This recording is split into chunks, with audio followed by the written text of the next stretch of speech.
আমাকে খুনি বলে ১৪০০ লোক নাকি মেরেছি। আমি চ্যালেঞ্জ দিচ্ছি ডক্টর ইউনূসকে, এই ১৪০০ জনের নাম ঠিকানা দিতে হবে। বলেন আপনারা ১৪০০ নাম যে হত্যা করেছে নাম ঠিকানা দেন। জাতিসংঘে বলে দিল, জাতিসংঘ মানবাধিকার কমিশন সেই তথ্যটা বলে ফেললো। এখন দেখি চ্যাথাম হাউস, কমনওয়েলথ থেকে শুরু হয়ে যে যখন যা লেখে বলে ১৪০০ জনকে হত্যা করেছি। আমি প্রত্যেকের কাছে আমি জানতে চাই, আমি পুরো নাম ঠিকানা চাই, কোন ১৪০০ জনকে হত্যা করা হয়েছে।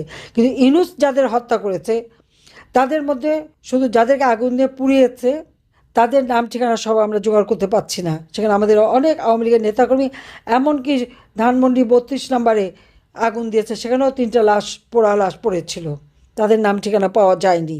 আর বেওয়ারিশ লাশ, বিভিন্ন মানে কবরস্থানে যে বেওয়ারিশ লাশ মাটি দেওয়া হচ্ছে, সেটাও তো এই ১ বছরে তো হাজারের উপরে।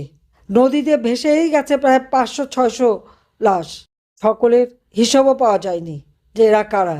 ৭০ ভাগের কোনো নাম ঠিকানা পাওয়া যায়নি।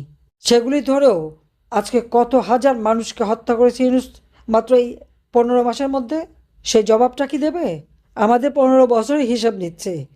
২০২৪-এর ১৫ জুলাই থেকে যে হত্যাকাণ্ডগুলি ঘটেছে, সেই জুলাই মাসের ১৫ তারিখ থেকে যে হত্যাকাণ্ড, সেখানে আমাদের আওয়ামী লীগ, ছাত্রলীগ, যুবলীগের ছেলেপেলেদেরকেও, স্বেচ্ছাসেবক লীগ, পুলিশ বাহিনী, এদেরকেই তো আগে হত্যা করেছে।